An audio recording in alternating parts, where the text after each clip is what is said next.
தன்னை தமிழ் சேனலுக்கு உங்கள் அன்போடு வரவேற்கும். சனிதோறும் நம்ம ராமாயணம் பார்த்துட்டு வரோம். ஒரு 2 வாரம் தவறித்து கோயிலுக்கு போனதால் இப்போ தொடர்ந்து பார்க்கலாம். ஹரே ராம ஹரே கிருஷ்ணா. விஸ்வாமித்திரர் தலைமையில் புறப்பட்ட ரிஷிகள் மாட்டு வண்டியில் மிதிலையை நோக்கி வடக்கே போகிறோம். அங்கே ஒரு அதிசயம் நடந்தது. என்னன்னு பார்த்தீங்கன்னா, ஆசிரம வனத்திலிருந்து பட்சிகள் மான்கள் எல்லாமே கூடவே போகுதுங்க. அதை பார்த்து விஸ்வாமித்ரர் அவற்றை அன்போடு அங்கேயே தடுத்து நிறுத்துறாரு. சோனா நதிக்கரையை போய் சேர்றாங்க. மாலை ஆயிடுச்சு. அங்கே அந்த இரவுல தங்குறாங்க. அந்த இடத்துல பூர்வ கதைகளை ராஜகுமாரர்களுக்கு முனிவர் சொல்ல இரவு ரொம்ப சந்தோஷமா கழிந்தது. அடுத்த நாள் காலையில எழுந்துக்கிறாங்க. நதியை தாண்டினாங்க. ஜலம் ஆழமா இல்லாதபடியால் நடந்தே போறாங்க. பிறகு நடுப்பகுதியில் கங்கை கரையை அடைந்தார்கள். எல்லோரும் கங்கையில் ஸ்நானம் செய்து தேவர்களுக்கும் ரிஷிகளுக்கும் முன்னோர்களுக்கும் தர்ப்பணம் பண்றாங்க. அங்கேயே ஆகாரம் சமைத்து பூஜை செய்து போஜனம்லாம் பண்றாங்க. எல்லாரும் விஸ்வாமித்திரரை சுற்றி அமர்றாங்க. முனிவரே கங்கையின் வரலாற்றை சொல்ல வேண்டும் என்ற ராஜகுமாரர்களும் அவளோடு கேட்கிறாங்க. முனிவரும் சொல்ல புகுந்தார். பர்வதராஜனான ஹிமவானுக்கு மனைவி மனோரமைக்கும் அபூர்வ லட்சணம் பொருந்திய 2 புதல்விங்க இருக்காங்க. மூத்தவளான கங்கா தேவியை தேவர்களின் பிரார்த்தனையின் பேர்ல ஹிமாச்சல தேவலோகத்துக்கு அனுப்பி கொடுத்தான். இளைய குமாரி உமை சங்கரனை விரும்பி பெரும் தவம் புரிந்தாள். பரமசிவனும் திருப்தி அடைந்து உமையை தன் பத்னியாக பெற்றான். ஹிமவானுடைய 2 பெண்களும் இவ்வாறு மிக புண்ணிய நிலையை அடைந்தாங்க. எல்லா பாவலும் போக்கும் கங்காதேவி தேவலோகத்திலே இருந்து வரா. அயோத்திபதியாகிய சகர என்ற மகாராஜன் வெகு நாள் சந்தானம் இல்லாம குழந்தை பாக்கியம் இல்லாம வருந்தினான். கேசினி சுமதி என்ற தன் 2 பத்னிகளை அழைத்து கொண்டு இமயமலையை நோக்கி தவம் பண்றான். பிறகு பிருகு முனிவர் அவன் தவத்தை கண்டு சந்தானம் பெறுவாயின்னு வாழ்த்தி அனுப்புறாரு. வரமும் கொடுக்கிறாரு. வீரனே, நீ மகத்தான சந்தானம் பெறுவாய், அபார கீர்த்தியும் பெறுவாய். உன் பத்னிகளில் ஒருத்தி ஒரு புத்திரனை பெறுவார். உன்னுடைய வம்சம் அவன் வழியாகவே பெருகும். இன்னொரு பத்ரி பலவான்களாகிய 64,000 புத்திரர்களை பெறுவார் என்று ஆசீர்வதித்தார். ராஜபத்னிகள்லாம் முனிவரை பணிந்து, சுவாமி, யாருக்கும் ஒரே மகனுக்கும் யாருக்கும் பல குமாரர்களை தந்தீர் என்று கேட்டார்கள். ஒருத்தி பெரும் ஒரே மகன் வழியாகத்தான் ஒரு வம்சம் பெருகும். மற்றவர்கள் பெரும் அநேக புத்திரர்கள் பலவானாக வளர்ந்து பெரும் புகழ் பெறுவார்கள். உங்களில் யாருக்கு எது இஷ்டம் என்று முனிவர் கேட்க, மக்களின் ஆசை பலவிதமாகனது. கேசியானவள் வம்சம் வளர்க்கும் ஒரு மகன் மட்டும் தனக்கு போதும் அப்படின்றா. சுமதியோ பலமும் கீர்த்தியும் அடைய போகும் அநேக மக்களை பெற விரும்புறா. அப்படியே ஆகட்டும்னு முனிவர் சொல்றாரு. வரம் தந்த முனிவரை வலம் வணங்கி 2 மனைவிமாரோட அரசன் மிக்க திருப்தியோடு நகரத்துக்கு போறான். கொஞ்ச காலம் கழிஞ்ச பெண்ணு கேசினி ஆனவன் அசமஞ்சன்ற ஒரு மகனை பெற்று எடுக்கிறான். சுமதி வடிவமற்ற ஒரு பிண்டத்தை பிரசவித்தாள். அந்த பிண்டம் பொரிந்து அதனின்று முனிவர் சொன்னபடி 60,000 குழந்தைகள் உண்டானார்கள். குழந்தை கூட்டத்தை தாதிமார்கள் நல்லா பார்த்துட்டு வராங்க. காலக்கிரமத்தில் குழந்தைகள் எவ்வளவு நிலை அடைந்து மிக்க அழகும் வீரமும் கொண்ட ராஜகுமாரர்களாக வளர்ந்தார்கள். மூத்தவனின் மகன் அசமஞ்சன் வளர வளர ரொம்ப கொடூரமான குணத்தை அடைந்தான். ஊரில் உள்ள குழந்தைகளை பிடித்து ஆற்றின் மடுவில் போட்டு அவை தத்தளித்து சாவதை கண்டு ரொம்ப ரசித்து படுவான். இவ்வாறு பைத்தியம் பிடித்து போன அசமஞ்சனை ஜனங்கள் எல்லாருமே வெறுக்கிறாங்க. அரசனுடைய அனுமதியோடு அவனை ராஜ்யத்தை விட்டு துரத்திட்டாங்க. ஆனால் அவனுக்கு பிறந்த மகன் அம்சுமான் என்ற ராஜகுமாரன் மிகவும் குணசாலி. எல்லோருடைய அன்பையும் நன்மதிப்பையும் சம்பாதித்தால் அவன் சீலமும் அறிவும் பொருந்தியவனாக வளர்ந்தான். சகரன் ஒரு பெரும் அஸ்வமேத யாகம் நிச்சயத்தின் பேரில் அதற்கு வேண்டிய எல்லா ஏற்பாடுகளும் செய்யப்பட்டன. அஸ்வமேத யாகத்துக்குரிய குதிரையை ராஜகுமாரன் அம்சுமான் காத்து வந்தான். ஆனால் இந்திரன் ராஷ்டிர வேஷம் கொண்டு குதிரையில களவாண்டு போயிட்டான். அஸ்வமேத யாகங்களை தடை செய்வது போல தேவர்களுடைய வழக்கம். இந்திரனுடைய பதவிக்கு போட்டி ஏற்படும் என்கிற பயம்தான் அது. ஆயினும் தடைகளெல்லாம் தாண்டி யாகம் நடைபெற்று விட்டால் யாகத்தில் தரப்படும் விஸ்வாஸ்களை தேவர்கள் பெற்றுத்தான் போக வேண்டும். அதன் மேல் யாகத்தை செய்தவன் யாகத்தின் பலனை அடைவான். குதிரை காணாமல் போயிற்று என்று அரசனுக்கு தெரிந்தது மிகவும் வருத்தப்படுறான். எப்படியாவது குதிரையை கண்டுபிடித்து கொண்டு வர வேண்டும் என்று சுமதி புத்திரனாகிய 60,000 ராஜகுமாரர்களை பூமண்டலம் முழுவதும் தேடி வரும்படி அனுப்புறான். யாக குதிரை இருந்ததால் யாகம் கெடுவது மட்டுமல்லாமல் சம்பந்தப்பட்ட எல்லோரையும் பாவம் சுற்றி கொள்ளும். ஆகையில் திருடி போனவன் எங்கே மறைத்து வைத்திருந்தாலும் போய் கண்டுபிடித்து குதிரையை கொண்டு வர வேண்டும் என்று சகரன் வீரமும் சௌந்தரியம் கொண்ட தன் புத்திர பெருங்கூட்டத்திற்கு உத்தரவிட்டான். சகர புத்திரர்கள் மிக உற்சாகமாக உள்ள உலகெல்லாம் சுற்றி அட்டகாசம் செய்தார்கள். ஆனால் குதிரை எங்கும் கிடைக்கல. பூமியை வெட்டி தோண்டினாங்க, எங்கும் வெட்டி தள்ளி பெரும் அதிர்ச்சியை உண்டாக்கினார்கள். நீதான் திருடனாய் என்று எங்கேயும் எல்லோரையும் குற்றம் சாட்டி அதட்டுறாங்க, இம்சை செய்து வந்தார்கள். ஆனால் எங்கே தேடியும் அந்த குதிரை படலை. இது அரசனிடம் சொல்கிறாங்க. துயரப்பட்ட அரசன், நீங்கள் பூமியை பிளந்து பாதாளம் பண்ணு பாருங்க அப்படின்றாரு. தந்தை சொற்படியே சகரகுமாரர்கள் பூமியை தோண்டி பாதாளம் புகுந்து பூமியை தாங்கி நின்ற யானைகளை நமஸ்கரித்து விட்டு யாக குதிரையை தேடி சென்றார்கள். அங்கு வடகிழக்கு மூலையில் ஓரிடத்தில் தங்கள் குதிரையை பார்க்குறாங்க. மகாவிஷ்ணு ஆகிய கபிலர் அங்கு யோகத்தில் இருந்தார். பக்கத்தில் யாக குதிரை தன் பாட்டுக்கு புல் மேய்ந்து கொண்டிருந்தது. இதை கண்டதும் சகர புத்திரர்கள், அதோ திருடன் குதிரையை திருடிவிட்டு தவ வேஷம் போட்டுக்கொண்டு உட்கார்ந்திருக்கிறான் என்று கோப வேஷமாக கபிலர் மேல் பாய்ந்தார்கள். யோகத்தில் இருந்த கபில முனிவர் கண்களை திறந்து என்று பெருமூச்செறிந்தார். ராஜபுத்திரர்கள் 60,000 பேரும் அங்கேயே சாம்பர் குவியலானார்கள். இந்திரன் குதிரையை கொண்டு போய் பாதாளத்தில் ஒளித்து வைத்திருந்த பயனாக இவ்விதமாக சகரபுத்திரர்கள் சாபம் அடைந்து சாம்பலானார்கள். பார்த்தீங்கன்னா, யாக குதிரையை தேடி சென்ற தன் குமாரர்கள் திரும்பி வரவில்லை என்று கவலைப்பட்டு கொண்டிருந்த அரசன் சில நாட்கள் கழித்து பேரன் அம்சுமானை அழைத்து, பாதாளம் போய் குமரர்களுக்கு என்ன நேர்ந்ததுன்னு தெரியல, நீ வீரன் அல்லவா, ஆயுதபாணியாக சென்று அங்கே பார்த்து விட்டு வருவாயாக அப்படின்னு உத்தரவிடுறான்.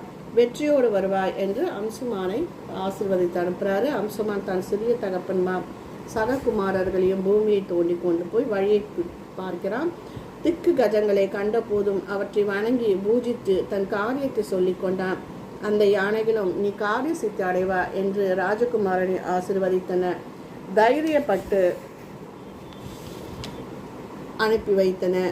அதன் பேரில் தாமதமின்றி உற்சாகமாக சென்றான். பாதாளத்தில் எல்லா பக்கத்திலும் சுற்றி பார்க்குற ஒரு இடத்துல பெருசா ஒரு சாம்பர் குவியல் குவிக்கப்பட்டிருக்கு.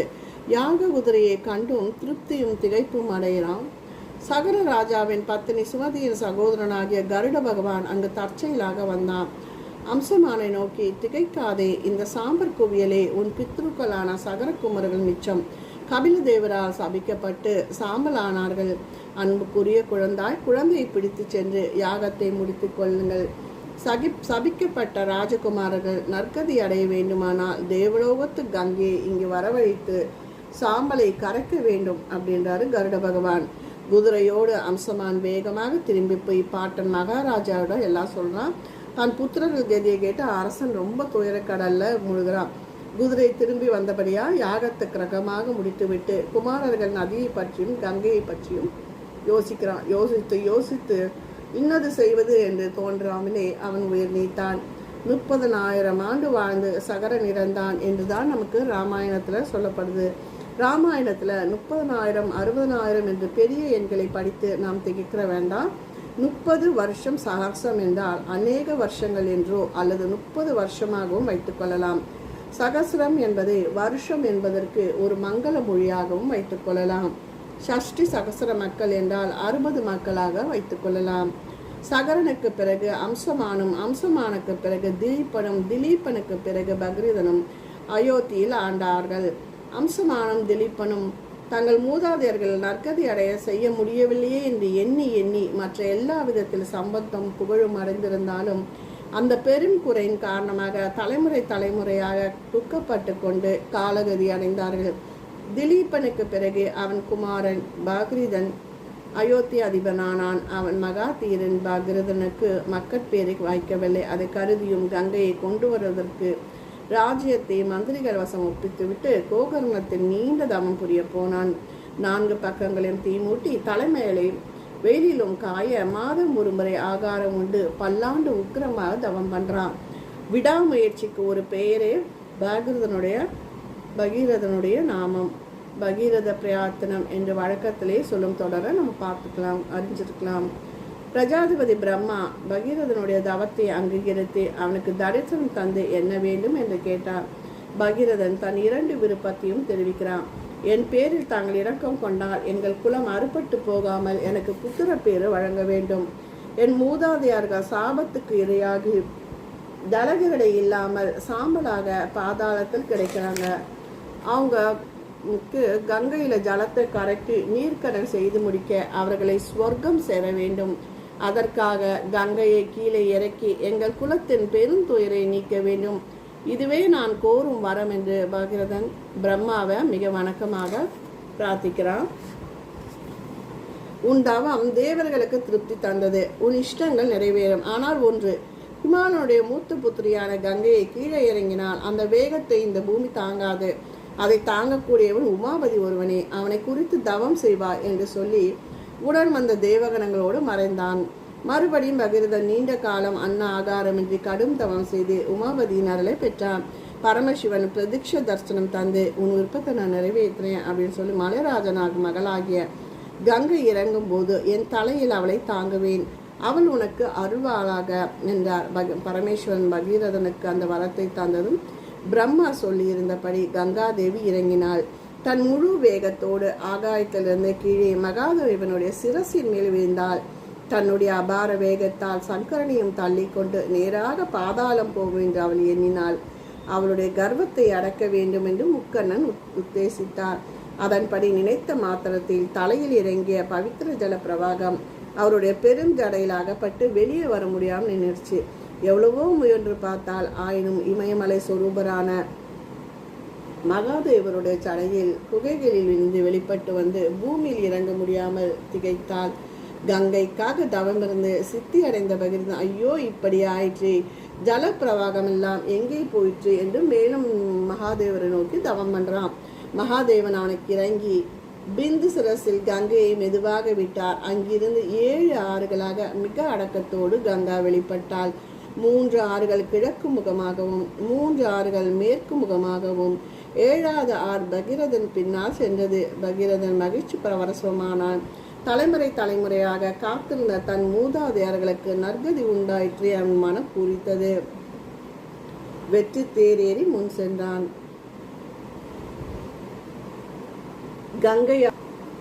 கங்கையாறு அவனை தொடர்ந்து வந்தது. துள்ளி குதித்து பெரும் பிரவாகமாக சென்றது. ஜலத்தோடு பல ஜந்துக்களும் பறவைகளும் விளையாடி கொண்டு செல்ல மின்னல் பாய்வது போல விளங்கிற்று. அந்த மகத்தான காட்சியை காண தேவர்களும் கந்தவர்களும் கூட்டம் ஆகாயத்தில் கூடிற்று. நதியின் கதியும் சில இடங்களில் மெதுவாகவும் சில இடங்களில் மகா வேகமாகவும் சில இடங்களில் மேலிருந்து கீழே குதித்தும் சில இடங்களில் கீழிருந்து மேலே குதித்தும் கங்காதேவி மனதை கவரும் கதிகளோடு பகீரதன் தேரை பின்பற்றி நர்த்தனம் செய்து கொண்டு சென்றாள்.